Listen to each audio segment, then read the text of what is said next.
a Trump government gives to reform is precisely that it is exempted from any serious criticism about Brexit, because the government feels that as we said at the beginning, that the government can't move in or speak sympathetically at all about the membership of the EU because of the hostility towards the EU in the current Washington administration.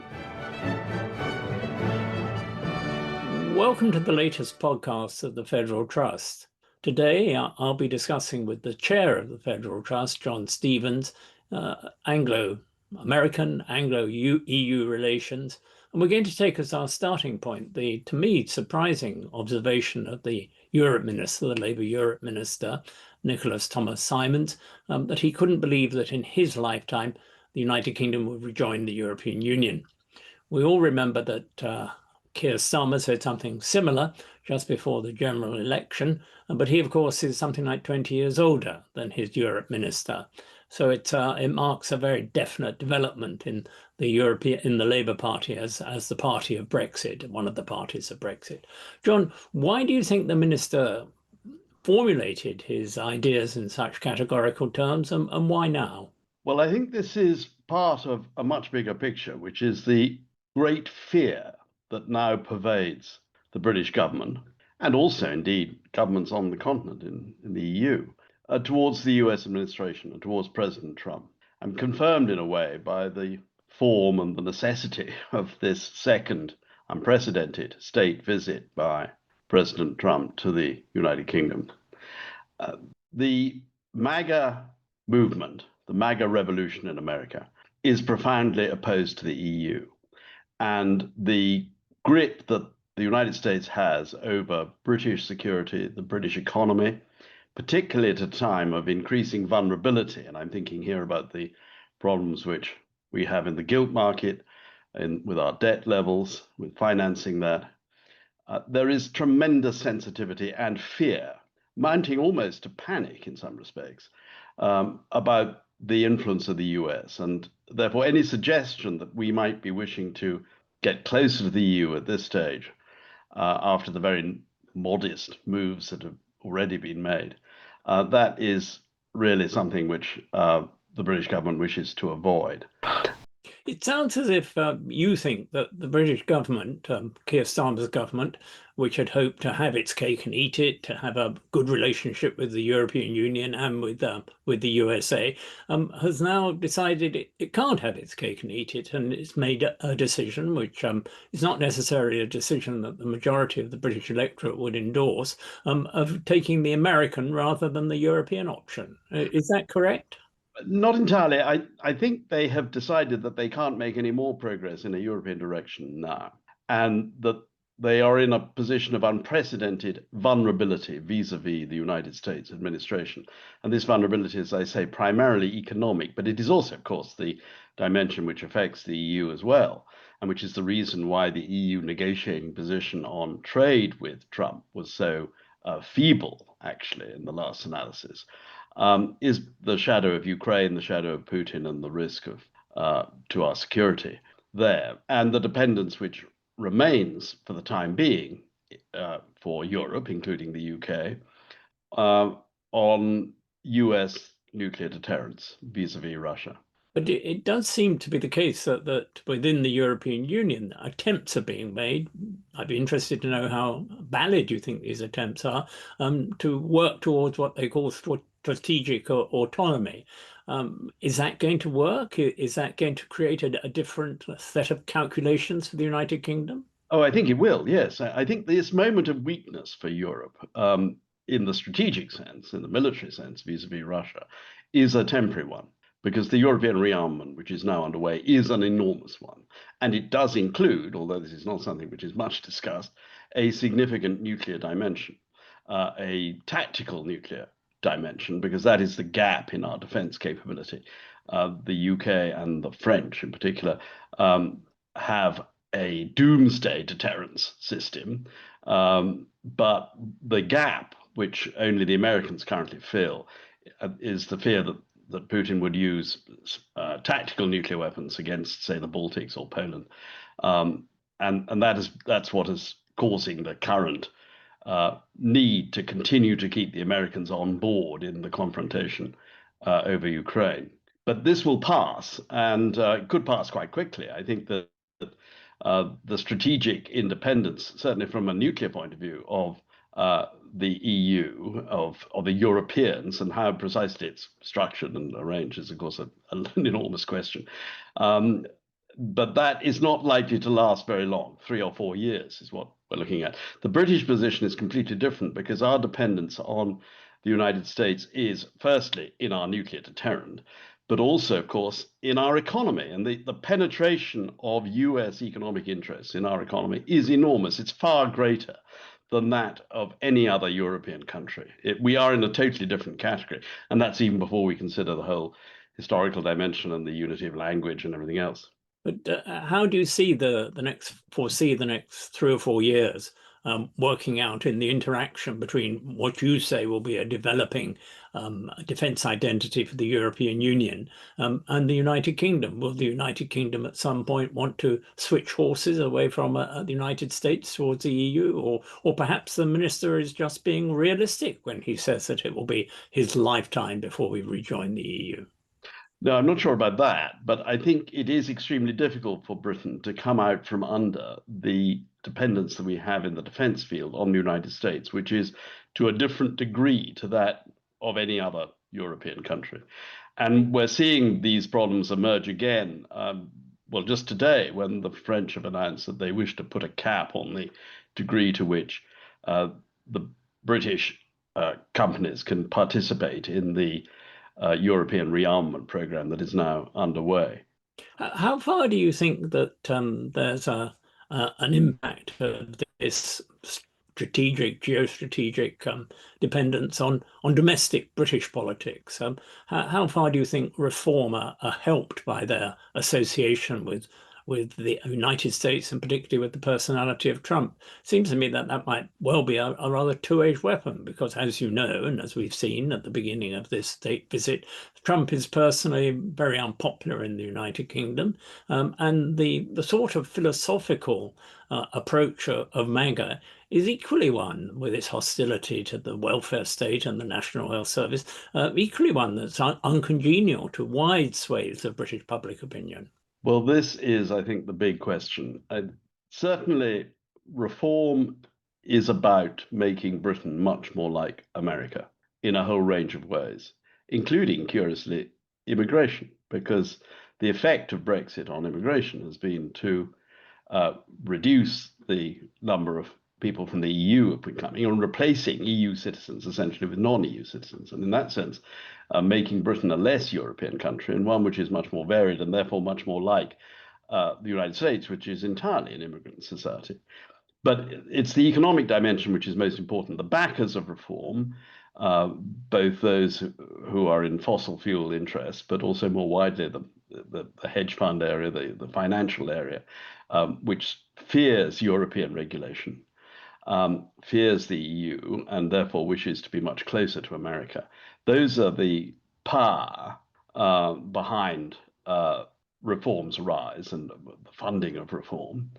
And that is a very powerful lobby. Of course, their interests are not necessarily the same at all as those of the wider British public. But that doesn't mean that they cannot succeed and they cannot prevail. The same can be said of the takeover by Trump and the MAGA movement of the Republicans in the United States.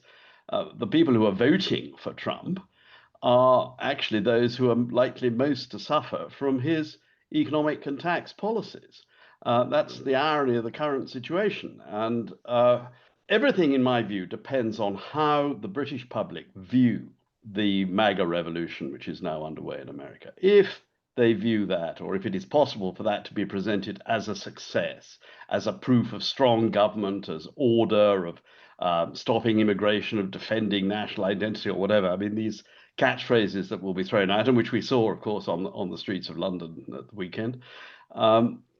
If that notion of what is happening in America prevails, then reform will likely form the next government in the United Kingdom. If, however, the American MAGA experiment fails, if it fails economically, if it's seen to be essentially a move towards creating a retreat from democracy in America, an authoritarian government, a descent into tyranny, if that is the perception that emerges from America over the next couple of years, then that will be the end of reform.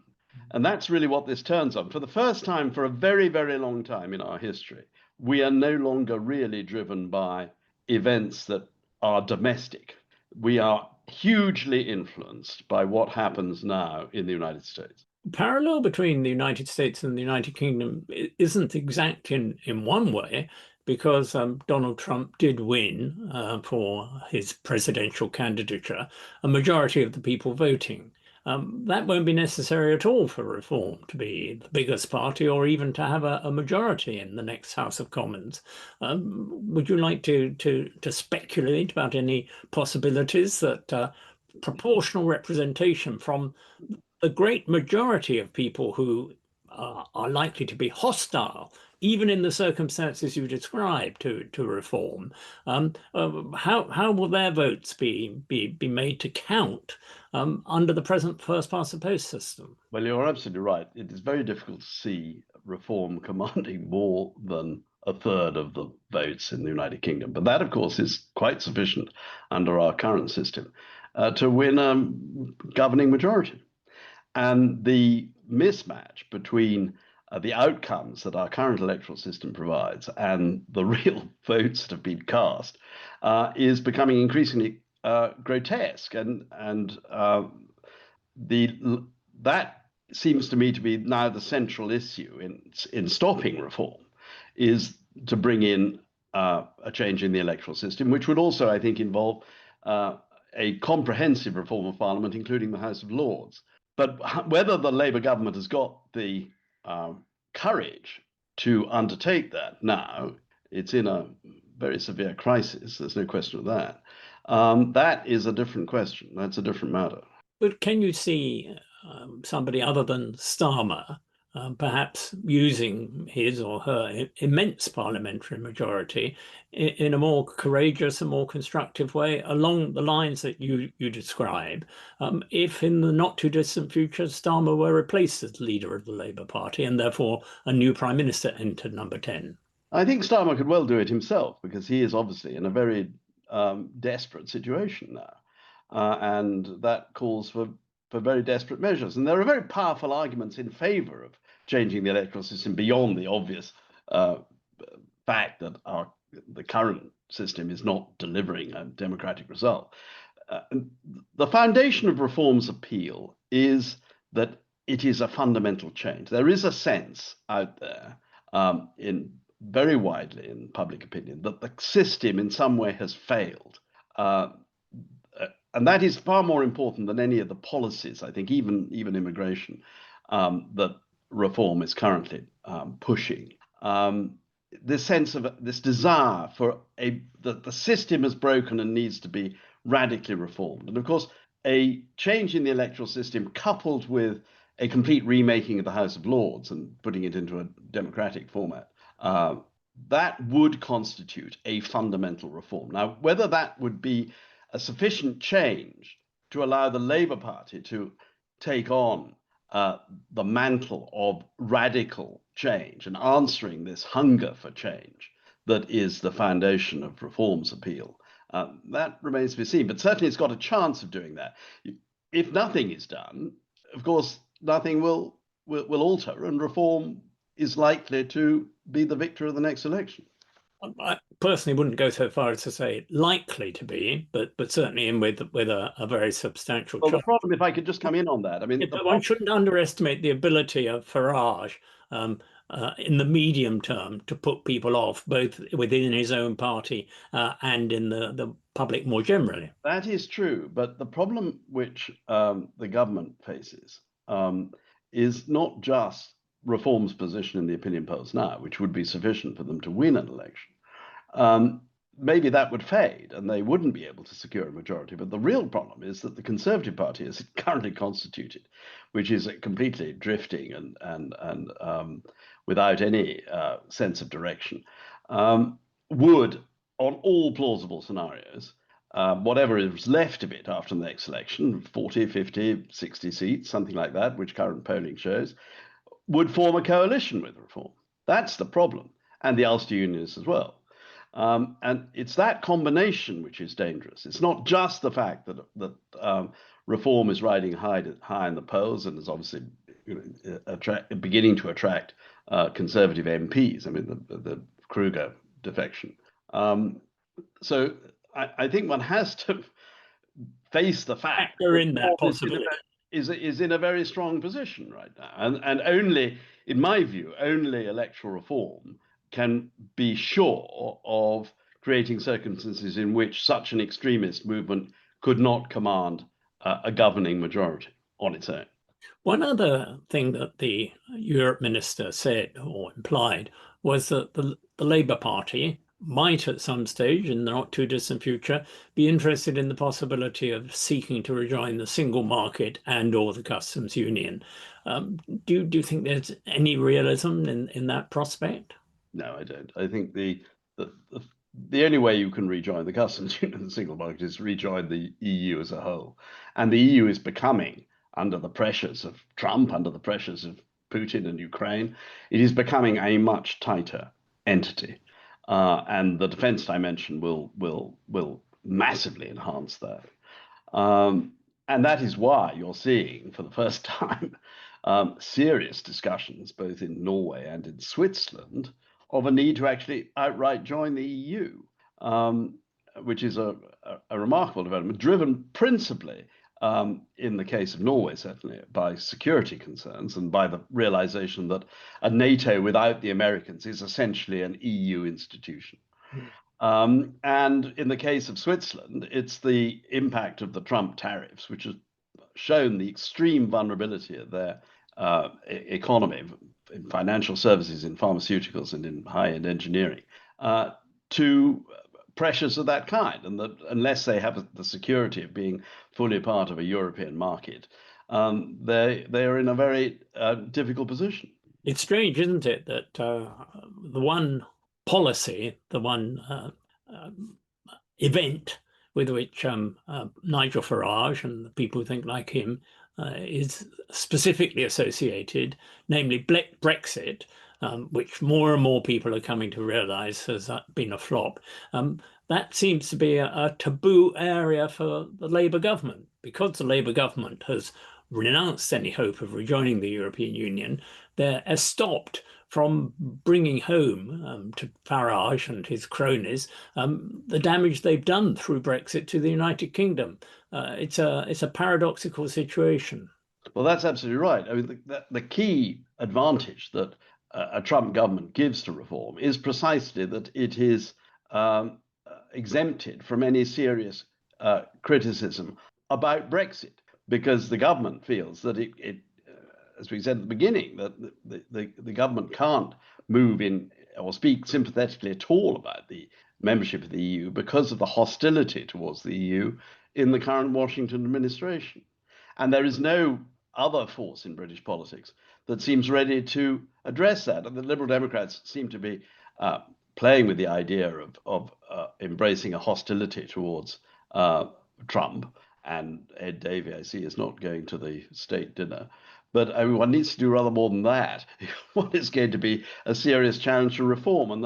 And the problem is that reform cannot really be attacked very convincingly from the centre left, if in terms of addressing the political threat that it poses, because its appeal is very much on the right, and the absence of a pro-European centre-right force in British politics is the key weakness and the key opportunity for reform.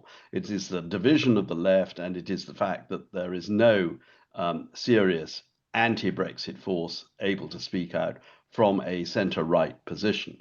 And of course, the real question over the introduction of proportional representation, if that were to come, is would it split the Conservative Party and allow the creation of a return to what was traditional conservatism of a broadly pro-European position? Yes. Well, neither of us are going to the Trump dinner either, so we'll share Ed Davies' attitude to that very cheerfully. Thank you very much. When do you think we're going to rejoin the European Union? I think it could be by the end of this decade. By the end of this decade, I think 2020s. I think it'll be the beginning of next decade, but those who live longest will know most. Thank you very much indeed, John. Thank you.